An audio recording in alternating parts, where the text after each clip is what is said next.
would you like to bet right alongside your favorite WagerTalk or Sports Memo handicapper for the next 40 days for under $5 per day? Well, we have you covered. A 30-day all-access pass is priced at $2.99, but for a limited time, not only are we discounting the price by $100, but adding on 10 more days of picks for free. So outside of the $100 discount, we are tossing in a free 3-day all-access, a $39 value, and a free 7-day all-access, a $99 value for a combined savings of $238. So to recap, for the next 40 days, you will get all plays across all sports from your favorite WagerTalk or Sports Memo handicapper played during your access, including 5% best bets for under $5 per day. Have an existing all-access pass? No worries, as your 40 days will not begin until your current package expires.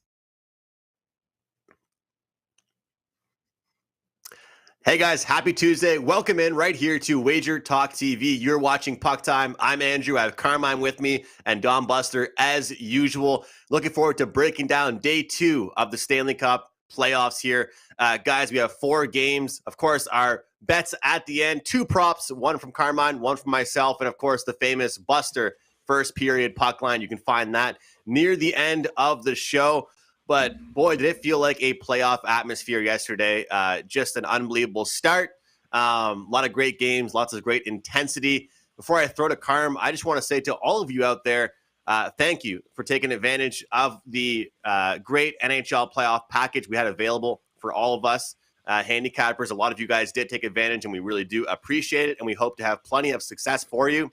And yesterday, my 5% series wager, a lot of you guys took advantage of that as well on $9 Monday, and hopefully we can cash a ticket for you.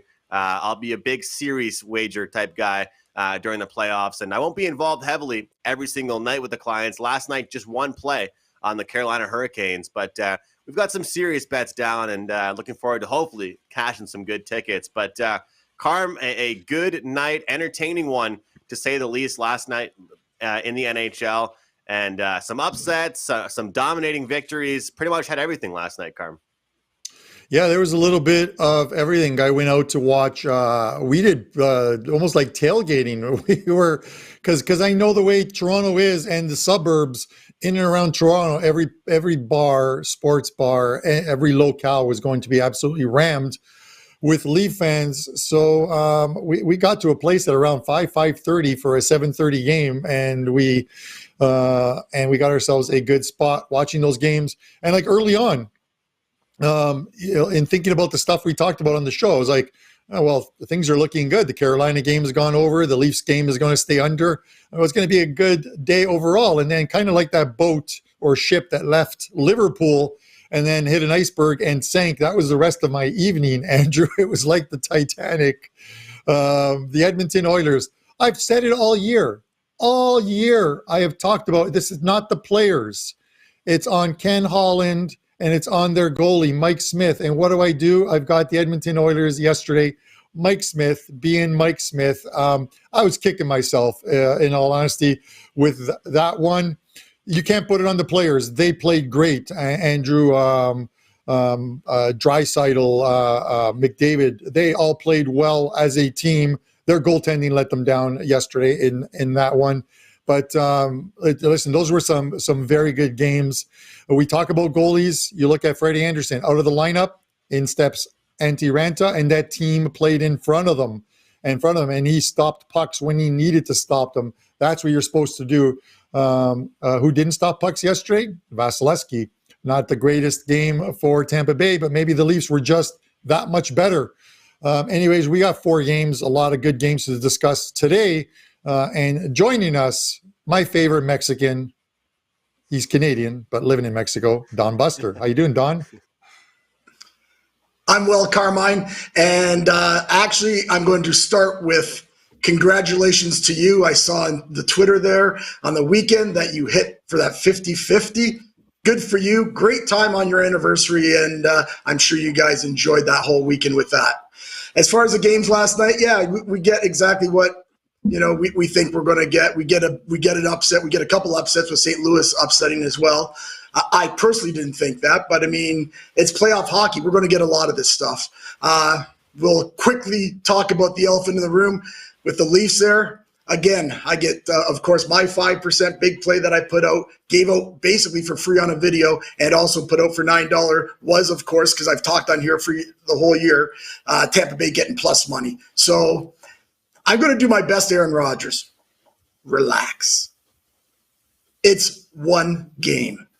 Last time I remembered, last year, for a matter of fact, it was 3-1 for the Leafs, and some shitty team named Montreal beat them. So it's one game. If Toronto plays like that, the whole playoffs, they're going to win the Stanley Cup.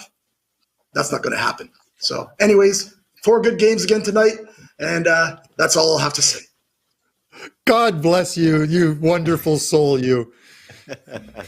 Awesome stuff. Well, hey, it was a great night last night. There were upsets. There was a dominant victory. Let's see what tonight brings us, guys, and let's start things off with our first game. We have the Pittsburgh Penguins and the Rangers, of course, followed by the Capitals, Panthers, Preds, Avalanche, and the nightcap with the Stars and the Flames. But our very first game, we will break down the Pittsburgh Penguins and the New York Rangers here. The Rangers minus 135 here, guys. Pittsburgh plus 115 in this one. We've done all of our breakdowns. We've talked about some of these matchups, but feel free, Carm or Buster, to real quick give any series predictions if you would like, seeing as it is game one for these matchups today. But taking a look here, guys, you know, I'm just going to say with this, I'm not going to talk about a side in this one. I'm just going to go ahead with a total. We saw when these teams met during the regular season, 1-0, 5-1, 3-2, 3-0. All but one stayed under the total, and now you transition into playoff hockey, you know, where the intensity is ramped up, the physicality is ramped up. If both teams can stay out of the box, I expect this one to be a good series, but a low-scoring one. And I did a podcast a couple days ago with former NHLer Bobby Ryan, and he told me this is probably going to be one that he won't have on his screen too often, just because it'll be a snooze fest. And some hockey fans and some hockey players, they want to see goals and action, you know, and it's going to be a great series, but we might not see the scoreboard lighting up by any means. Now, the elephant in the room, no Tristan Jarry, okay? We have Casey DeSmith starting for the Pittsburgh Penguins versus Igor Shesterkin. Obviously, a little bit of a mismatch there in between the pipes, but I'm going to tell you guys, I made some money betting on DeSmith this year. You know, I think that it's kind of like what a lot of people say about, you know, the injured player theory back in an NBA team, NFL team, when they have that injured player. I'm not saying this is a point spread type sport, but I'm not saying the sky is falling because Tristan Jarry isn't in net. Same thing with Frederik Andersen. Antti Ranta steps up. So, guys, for me, I'm going to step aside as far as the side goes in this one and just go ahead and recommend the under 5.5 in this contest. Carm, I'll go to you for anything on the series or your thoughts on tonight's game. You know, as far as the series goes, you know, obviously I want to see the Rangers win. I've liked this team all year. I picked them preseason. I was on the gambling show on MSG networks, and I picked the Rangers to win the Eastern Conference and eventually go on to represent the East in the Stanley Cup. This is before, obviously, before I saw what was in front of me with some of these teams. Carolina playing absolutely well, Florida playing well, but they've played well all season. You know, one of the things, and I just mentioned it in a chat while you were talking, one of our regulars, Revenant, asked, should we be worried about, you know, the Oilers losing game one as far as series bets go? And, you know, I've always taken the approach, Andrew, Buster, that game one is the game that that the away team, the road team is most likely to steal. And we saw it in a couple of games yesterday. It's the one where, you know, I think of the two games, you're more likely to grab that first one, which, you know, kind of worries me about this game tonight. Obviously, the goaltending matchup obviously favors the Rangers. Sturkin, Vezina Trophy. He's going to be the Vezina Trophy winner this season, you know, and then you have the backup for Pittsburgh in DeSmith, and we suddenly think, well, it's a backup goalie, so the Pittsburgh can't win this game. But DeSmith has allowed 2 or fewer goals in 4 of his last 7 starts to finish off the season. So he's not chopped liver. The guy can stop pucks, and to your point, Andrew, that's probably why I like the under in this game. I think it's going to be another one. It's going to be a game like we saw during the regular season, one of these 3-1 games, one of these 2-1 games. I don't think we see a ton of scoring in this one. I think Pittsburgh looks to steal that first game on the road. I'm not leaning to Pittsburgh. I think the better option here, in all honesty, is just to lean on the 5.5. And this is one of those series that we could quickly see the 5.5s being juiced heavily to the under if this first game ends up one of those 2-1 type games. We're going to see 5.5 minus 120, minus 130, minus 135 on the under, and then possibly see a 5 later on in the series.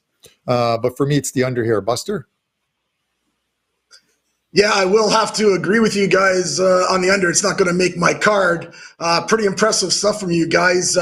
Andrew on VSiN, telling what he's doing, and Carmine on MSG. Well, on the weekend, I was in a Mexican cantina talking to a couple of my buddies, and I was telling them how much I like the Rangers here. And the reason for that is because of what you guys were talking about, because the Smith's in net. I know he's played well. That's the regular season. Different type of pressure in the playoff, guys. We all know that. Different type of pressure, and I don't trust the Smith. Bottom line. What I do trust is Shesterkin. The guy can win series by himself. And with the Rangers having the home ice, they beat him 3 out of the 4 games this year. Even when Jari comes back, he's going to be gone for the first 2 games. Even when he comes back, got to believe he's not going to be 100%. And I really like what's really good with the Rangers, too. They're special teams. What are they, ranked 4th in the power play and 7th on penalty kill? That's pretty good. I know the Pittsburgh's got a good penalty kill as well. And the other thing, too, that I don't like about Pittsburgh, even though they have the experience, so that's one thing that I do like in playoff hockey. They do. What happened is coming down this stretch, they went 3-3 in games that I thought they needed to win, right? So I know, bottom line for us, I already said it. We have a very good goaltender in Shesterkin. We have New York Rangers club. If they can put some goals in the net, they could be very dangerous in the playoffs because they play great defense. So as far as the series, I like the Rangers in this series. It's come down to 115, which is shocking. I know it opened up around a pick, and then it went up. I think the Rangers were minus 125 in some shops at one time. Then it's down to 115 today. And that's with Jerry going in net. So maybe people are betting Pittsburgh's experience. I like the Rangers here. I like them in the series, and I like them in game 1. Great stuff there, Don Buster. And I just wanted to throw it to you guys real quick. I'll start with you, Buster. Do you guys feel as if that with the juice we're seeing with these totals, that you would wait for a move or potentially take another option? And, I always say for me, when I'm handicapping the NHL, I don't want to look towards I don't really mind juice as much for totals as I do for sides, in a handful of the games, whether it's an under in the Rangers game or an over in one of the games we're going to talk about here in a few moments. There's heavy juice, whether it's, shaded towards the under or over. What do you guys think about that? Like Carm, you talked about maybe this will go to a 5. Would you say to some customers, hey, go ahead. If you get a 5, take that because it's a better price? Or are you on the same page as me that with totals, you don't mind a little bit of juice there? I normally don't mind a little bit of juice. I don't want to pay a lot of juice on totals because I believe long term, anytime you can save 10 or 15 cents, Andrew, your overall bankroll at the end of the year is going to be substantially higher. It's all about juice. That's why, even betting spreads, you find low vig books to bet them at. It's regularly laying a bunch of juice, and we've talked about this on Tuesday shows, can end up hurting you long term, not so much short term. But with that said, I wouldn't mind. I wouldn't mind waiting 2-3 minutes of this game. Hope that there's no goal within the first 2-3 minutes of this game, and if that 5.5 now becomes plus money on the under, it'll probably go a little higher, I should say. Sorry, but if you can find a 5 that is plus money on the under, I would take it. A lot of the books will put up both the game line, which is at 5.5, and then they will put up an Asian line, and usually that Asian line is a half a goal lower, but you're getting plus money on it. I don't mind taking the 5 as opposed to the 5.5. And I get it, a 3-2 game or a 2-2 game that goes to overtime, that 5.5 is cashing, but you're laying a lot of juice for that. I don't mind pushing a bet and moving on to my next one if I'm saving juice long time on that. So if there's an Asian total up of 5 and I'm getting plus 115 or plus 120 on the under, I'm assuming that in taking an under 5.5 that it's going to stay well under the 5.5, not land on 5. So I don't mind the push, but taking the plus money will benefit me long term. So that's my thought on that one. Buster, do you have any thoughts there? I know you hate juice, but what about on totals? Well, we have actually talked about this many times here on the show, and I'll be quick. If it's, I bet 5.5 over 20s. I bet with the juices 20, I'll bet it. Once it gets up to 30, sometimes I have to look at the game, look at the stats, look at the handicap. So I don't mind laying that type of juice. Not going to lay when it gets up to 35s. Like I see some of them 5.5. We'll talk about a game. I think Colorado game's gone up 5.5, 30 over 35. So that gives me pause. But if the juice is 20, I don't mind laying it at all, either over or under. Buster, let's talk about the next series here with the Florida Panthers. They are the President's Trophy winners. They take on the Washington Capitals here. They are massive favorites in round one. Right now, opening game, minus 235. We see a plus 190 on the other side for the Capitals here. Total sitting at 6.5 in this one. Going to go to you for your thoughts on the series, how you'd look to play it if you are, and for tonight, of course, your thoughts on the game. Before I do, I just want to say one thing. I noticed if anybody cares about the regular season matchups, every game these two teams played against each other in the regular season decided by one goal. So, Buster, everyone's lining up to say that Florida and Washington is going to be just, a dominated series by one team. Do you feel that Washington stands no chance? I don't think that they stand no chance, but Florida, they're looking really good. Problem with Florida, though, and we talked about this on the show all year, they don't play a lot of defense. And you commented on those 3 games, Andrew, and I'll just say, all those 3 games, they were all in November. So I'm not too sure how much that even matters right now. Like I said, Florida dominating offense. But Washington, again, has that experience, which – and you said it right. Everybody, you could talk to 50 people, and everybody thinks Florida's just going to crush this team, and for good reason, I guess, because Washington kind of limped into the playoffs here. They already had their spot, so maybe they were playing some games, but they lost 5 of the last 6, and even though they were in the playoffs, I kind of don't like that in a team. I don't like that they just closed up shop, right? So game 1, I mean, I can't, everybody knows, I won't lay big numbers, and there's a bunch of games that we have here with big numbers. Game 1 here, Florida, to me, is the way to go in regulation. I think it's up to about 140 now, 145. I think they just come out and really try to dominate the game, because they know if they get down to Washington is one of those pesky clubs with that experience. You never know what could happen here. When I see series like this, I can't help think, and it's the same way with the Nashville Colorado series, I can't help think about that Columbus-Tampa Bay 3 years ago, before Tampa Bay started winning the Cups, where Columbus, they played them well during the regular season. They're a scrappy bunch, and they beat them. And we know, everybody knows here, the last 2 years, betting favorites have been a total bloodbath. For people that have bet favorites in the NHL playoffs the last 2 seasons. So, although I really believe Florida's a team that will be the Edmonton Oilers of 1980. They will start winning games 6-3, 7-4, and I know it's playoff hockey, but I think that's how they have to play, because their defense isn't that good. For me, I'm not sure if Florida in regulation will make my card. I'm not betting the series because, little birdies or whatever tell me, Florida minus 1.5 game is the wise guy, is the play. I have no idea what you guys got going, but everybody and their brothers got that. So that tells me I'm not touching this series, because I even kind of like that. That seemed like to be right, and I think it was minus 150 or even 140 or something. So I'm not touching this series here. I like Florida in regulation tonight, and I like it over.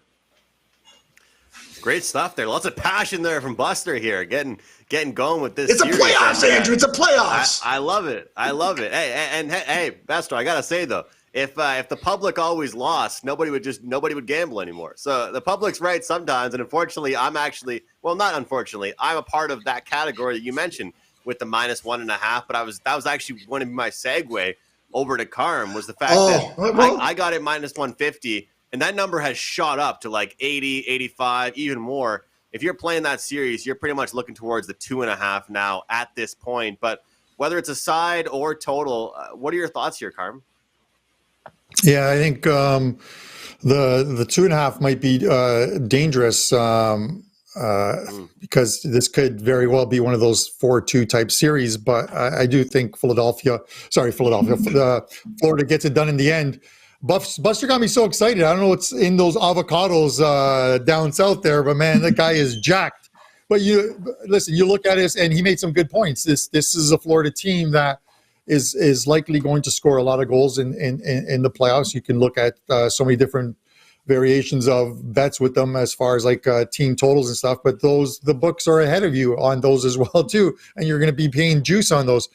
I agree with them that, Washington limped into the playoffs. You look at their last 10 games, and yeah, they had 4 wins. I think they lost their last 4, but there was only one quality win in those last 10, and that was against the Colorado Avalanche, where they went to Colorado and beat them 3-2.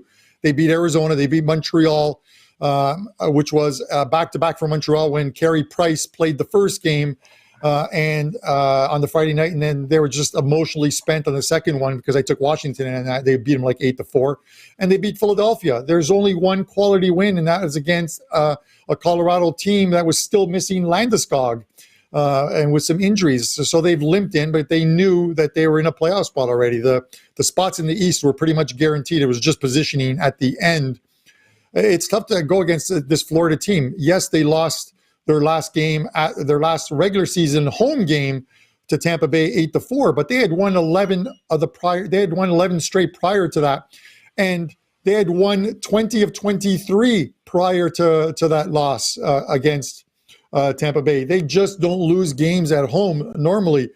And the thing that's a little different between this team and, let's say, the Oilers of the 80s is it's not Grant Fuhrer net.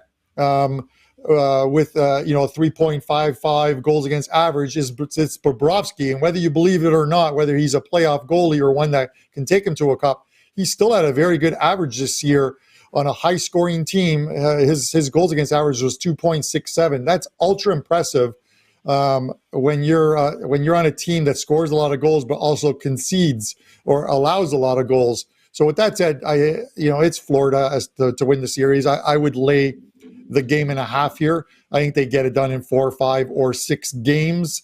I don't think the series is going 7.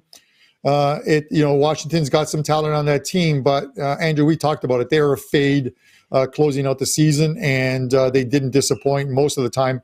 If there's one caveat, and I'm going to throw it out here, is Washington does possess the ability to every once in a while put on a defensive masterclass.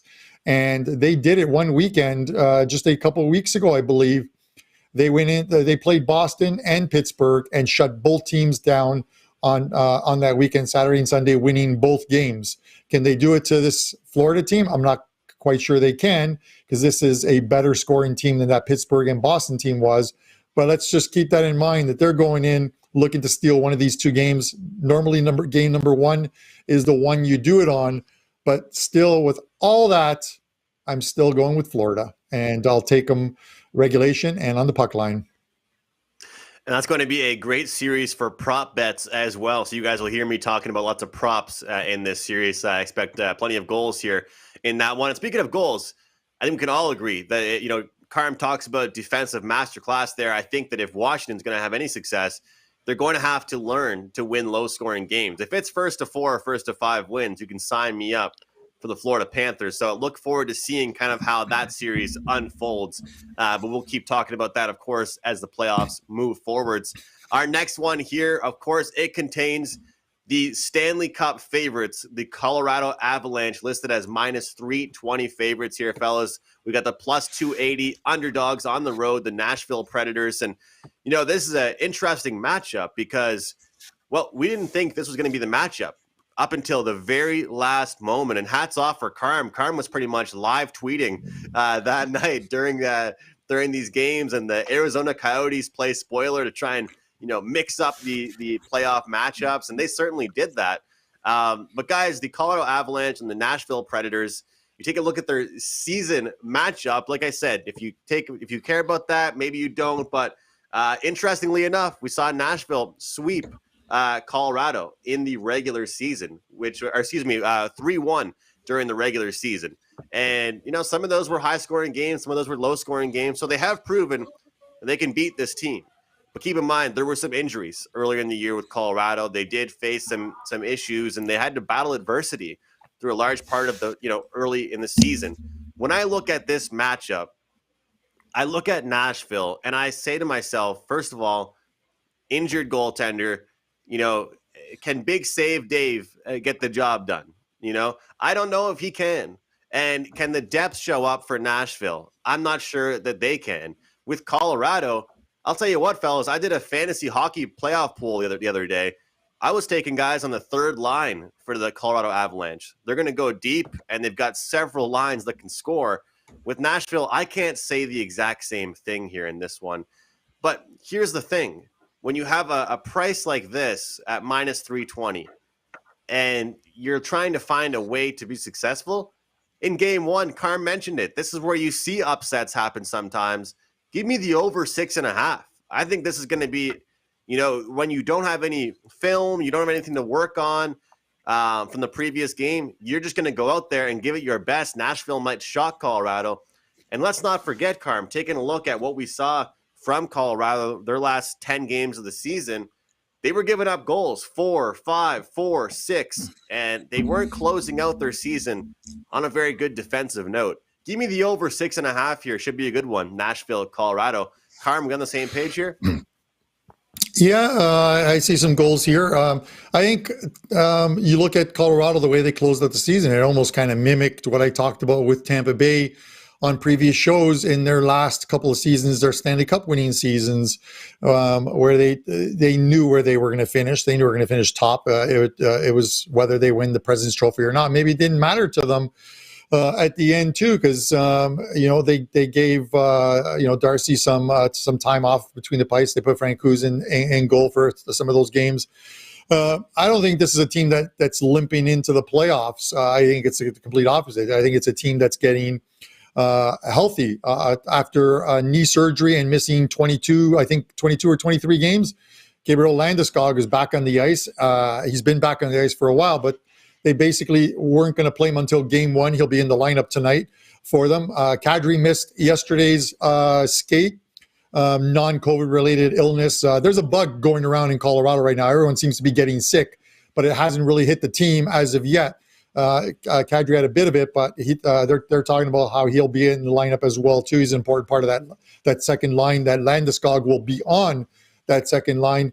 And then you look at the most important miss here, and it's Nashville missing. Juuse Saros is going to miss the first two games in Colorado, and you got David Rittich in net. And if you look at his numbers, Andrew, they aren't the best numbers over the last little while. Looking at some of his numbers, he allowed 4 goals in his last game. Came up in mop-up duty, allowed 2 goals on 5 shots. Previous to that, 5 goals allowed. And then 4 goals prior to that in mop-up duty on 13 shots. He's not the goalie that you want between the pipes right now, sort of how I feel about Mike Smith last night. But, with that said, we're going to see some goals, I think, in this one. And the price is so high in on Colorado on the money line, it unless you tie it to something else, I think you're still paying juice, even if you tie it to another game. So I wouldn't lay that big number. You can look at the puck line, or you can just look at a way of taking the goals in this game and over the total. Those are my thoughts. Don Buster? Yeah, it looks like we all agree about the over here. Actually, all 4 games between these clubs during the regular season went over. You both touched on it. The huge thing here, Nashville might have even, could have pulled a Columbus from 3 years ago if Saros was playing. You I don't have to say much more. Carmine, you mentioned a whole bunch of stats there about Riddick, and it might get ugly these first two games for Nashville. Even though Nashville, I like them. They have a good deep team, but I mean, I think that really, really hurts them missing Saros for those two games. And Colorado, they're probably, again, everybody's got Colorado, Florida lined up for the Stanley Cup. Not too sure if that's going to happen, but they look like the two best teams right now. Again, I guess Nashville can have some, thought that, we beat these guys 3 to 4 games, so, they could take that with them, but the Saros is a huge, huge loss. As far as the series, it's got out of hand. I guess if you wanted to lay 2.5 games, but again, Saros comes back. Nashville's tough at home. They might somehow lose this in 6. So I don't know if you want to lay that 1.5, because I think 1.5 is like minus 180 or something. It's ridiculously high. Even tonight, if you wanted to lay Colorado in regulation, I think it's 200. I'm not going to do that, even though, Colorado's going to win. We can sit here and we all agree Colorado's going to win. I'm not sure. I didn't watch your show yesterday, but I'm sure everybody sat around and thought Edmonton was going to win, no problem, too, and laying 195. So, again, those kind of things, I just want, there's a lot. It's a long playoff, guys. You don't have to bet these games to lay that kind of stuff, even if Colorado wins 7-1. So, for me here, I'm not no part of any series. That's the lines are way too high. Like it over, but I even see now it's 6.5 over 35. So I'd bet it over, but only if that line comes down to 6.5 over 25-20. Nashville, I guess if Riddick plays really well, they might be able to do something. But Carmine mentioned all those stats. I don't have confidence in goaltenders like him or guys like DeSmith when they come in when they're not that good at goaltenders. So, to me, I would probably end up passing this. But I guess if you have to bet it, maybe even Colorado minus 1.5. I never checked what the line on that was. But, there's better games to bet throughout the playoffs as well. Yeah, there'll be a ton of games. And Andrew, like Buster makes a good point in the sense of everyone expects Colorado and Florida to meet in the finals. And sometimes the best laid plans don't work out. If you look at these two conferences, I have to believe that the chances of Colorado getting to the Stanley Cup final, I think there's only 1 or 2 teams that stand in their way, as opposed to in the East, where every single team finished with 100 points or more. So the Panthers have the task at hand. They've got a lot of good teams they're going to have to go through. But as far as this Colorado team, this is probably the deepest Avalanche team we've seen. I think come playoff time. So let's see if right out of the gate, Andrew, whether they can get the job done. It's going to be great to watch. And again, from a prop perspective, guys, I've preached it all year long that when you look at these props, I'm not going to talk somebody out of taking a player at minus 120 to score like Austin Matthews if they score every game. But what I'm also going to tell you is that with a team like Colorado, you can find these third liners that you're going to get great prices on to get a point, to get a goal, to get their shots on goal prop. A guy I'd be looking at, fellas, is Devon Toews, a defenseman, number 1 pairing defenseman. He's minus 110 right now to get a point for the Colorado Avalanche tonight. You might be thinking to yourself, a defenseman to get a point. Yes, defensemen get plenty of points, and they actually fly under the radar in the sports book. So looking at Devon Toews to get a point tonight. And just I wanted to say real quick as well, Buster was talking about, hating the price and it's so high, and even the regulation. One thing to take into account, guys, is that now with the way that these websites now, what they're offering, if you think that you're going to see Nashville maybe steal 1 game, you can currently bet plus 200 for the series to be over in 5 games. If you think that it's going to be a sweep for Colorado, you can currently bet, will the series be over in 4 games, plus 290. So to Buster's point, there's not much to really do with these series wagers as far as the money line or the, minus 1.5 games, but there are different avenues to go down, just like the ones I just mentioned there. Let's jump into our last game, guys, and we'll wrap this show up. Dallas and Calgary. Calgary, an outstanding team in the Western Conference. They clinch that division and had just a great second half here Minus 225, Dallas plus 185, total at 6 here. When I look at Dallas, that's a team that I think about that is the definition of inconsistent. The thing is, I also think of them as kind of a playoff team. They have a goaltender that could play really well. They've got a lot of vets on their team, and they play very physical. But when I look at how they closed out their season, it was almost like they were trying their hardest to not make the playoffs, and Vegas just made the decision for them because Vegas weren't doing their part to make the playoffs, so it really helped Dallas limp their way in. When I look at this Calgary team, Buster, all I see is depth all around. I see Gaudreau, Lindholm, Tkachuk, Mangiapane, our buddy Toffoli from Montreal. There's so many options for Calgary. What are your thoughts here on the series and in game one? Yeah, Andrew, you might have been reading my notes here because I was saying how it's amazing how Dallas just limped in. And like you said, it almost looked like they didn't want to make the playoffs. I'm going to go with a little angle here. I know it's been a couple of years, but if you remember, a couple of years ago, Dallas was an underdog, and they beat Calgary 4-2, upset them. Well, now it's Calgary's turn. I actually really like Calgary. You made a lot of good points there about how deep they are.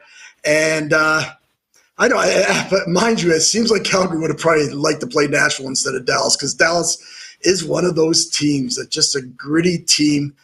But I actually think the big difference here is Markstrom, right? Ottinger, I know he's been playing well, but the goaltending is there. The depth is there. Calgary's penalty kill also could make a huge difference here. They're very good on the penalty kill, I believe, number 6. I just think Calgary's the better team. Bottom line. Am I going to lay 350 series prime? No, I'm not going to lay 350 on a series line. Am I going to lay 220 tonight? No. But Calgary in regulation, I think, is 140. That seems like a good play tonight. As far as the total tonight, 5.5. I know. Dallas will probably have to play tight game to even try to win this one. So don't want nothing on the total. I think the best play tonight is Calgary in regulation. Calgary in regulation, opening things up at home here versus the Dallas Stars. And Carm, Buster and I both think the exact same way. I mean, does Dallas even want to be here? They're an inconsistent team, whether it's Ben or Tyler Seguin. One game, those guys could each score a goal and have a couple points, an assist, a fight. I mean, who knows with those guys? And then you might not find them again on the ice, for 2 or 3 games. They're the definition of inconsistent to me. Do you feel the same way? I feel the same way. When I ran the Sims, I think it was like 2 or 3 weeks ago, I said that it actually looked like it was going to be Calgary and Dallas in the first round of the playoffs, and here we are. It poses a serious question of, you look at Dallas and they're a team that wins not only wins, but are involved in a lot of 1-goal games. I think they're the only team that's in the playoffs this year that has a negative goal differential. And it's because of a lot of those 1-goal games. And when they lose a bigger score lines. By bigger score lines, they're going to play the bend, don't break, I think, against Calgary. And they're going to try and keep this as a low-scoring game. It's one of the reasons why I like the under in this game. The only thing that obviously worries me is, you look at the Otter. Can he set up the dam? Ottinger has not been good against the Flames this year. He's lost both starts, and he's allowed 4 goals in both starts. And that's uncharacteristic of this guy all season. He's had a good year. You look at the Flames and obviously Markstrom. Markstrom's been good. That was the best pickup this team could do. If you want to win in the playoffs, you have, in the regular season, you have to do what they did. The Edmonton Oilers didn't do it. Ken Holland missed at the trade deadline, bringing in a goalie, and they're going to pay for it. What did the Flames do? The Flames picked up a goalie to start the season, Markstrom. Markstrom's been great for them. I like Calgary here. I like Buster's idea of taking them in regulation time, but I'm going to lean to the under here. I just think that we're going to see one of those bend, don't break type of performances from Dallas where they try and steal one, Andrew, 3-2. Get this game to overtime and try and steal this one. Under 6 for me. Under 6, looking at the bend don't break style, and it's hard to really argue that, Carm, with the Dallas Stars. And I think the Flames are capable of winning games in high scoring and low scoring fashion. Let's jump into our final segment. We got some power plays to hand out for you. And Buster, we'll start with you. You've been rocking with these first period puck line plays all year long. Hey, if it ain't broke, let's not try and fix it. Let's try and rock again. Get another winner here with the first period puck line. And of course, tell our folks at home what you have up for grabs over at Sports Memo. Yeah, as we all know, it's $2 Tuesday. Sports Memo have 3 cappers, $5. They've been doing that for a couple months. It's really good deal to get 3 best bets for $5. So go grab that. For myself, I've got something for everyone at NBA playoffs, NHL playoffs, and I also have an MLB game, a triple play for $12. You can go grab that at sportsmemo.com. Of course, I don't do props, and I know you guys have been doing a props show, but I am looking in, and I probably will add that next year because it seems to be the way to go. And you guys seem to be cashing a ton of tickets on these props. So, I don't like missing out on money. So I might have to investigate into this prop betting idea for next NHL season.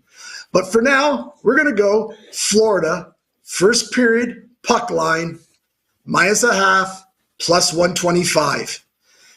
I just think Florida comes out right off the bat. They know they haven't won a series since 1996. Really? When I read that, I haven't had a chance to look, but that just seems like a long, long time. And I just think they have to come out. They know Washington can be pesky, and they know if they get down to these Capitals, who knows what can happen. They might not win another series. So I think Florida just has way too much power. They have way too many scores, and I firmly believe they just outscore Washington this whole series. It might go 6, might even go 7, but Florida's going to win this series and break that little 1996 jinx. But here, I think they come out and get a couple goal lead off the bat tonight.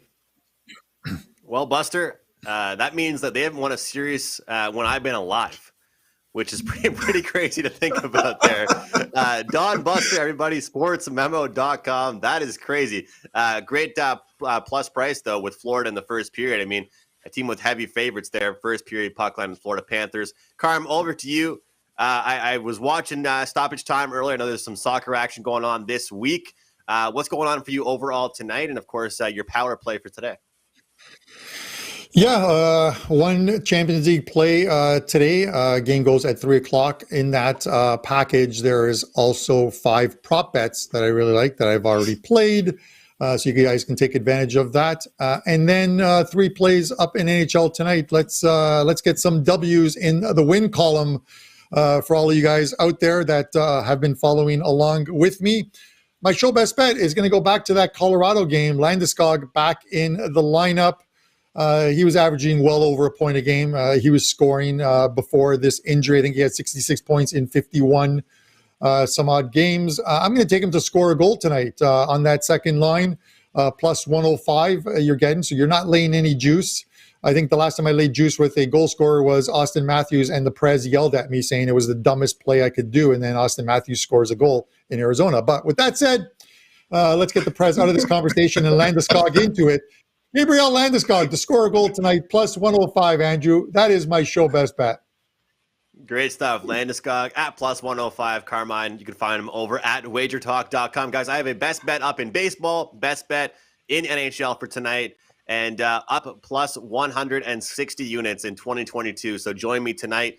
We'll try and keep that run rolling. My power play, we're going with Alexander Barkov over 2.5 shots on goal. It's minus 140, but it's better than getting that plus that 3.5. We cashed yesterday with Bergeron shots on goal. Barkov is a shooter. He has gone 4 last 5 games in the regular season, hitting this prop. And last year in the playoffs, this was one of my favorites, guys. Barkov is a shooting machine. Let's get him over 2.5 shots on goal. Great stuff on Puck Time today, guys. We'll recap the power plays. Again, I'm with Barkov over 2.5 shots on goal. Got Carmine Bianco with Gabriel Landeskog from the Avalanche to score a goal at plus 105, and Don Buster, Florida, first period, minus a half goal at plus 125. Thank you guys so much for watching. Enjoy the games, and good luck. Tuesdays is known as $2 Tuesdays at WagerTalk.com and SportsMemo.com, where you can get the hottest handicappers, best bet, or daily package for only $2.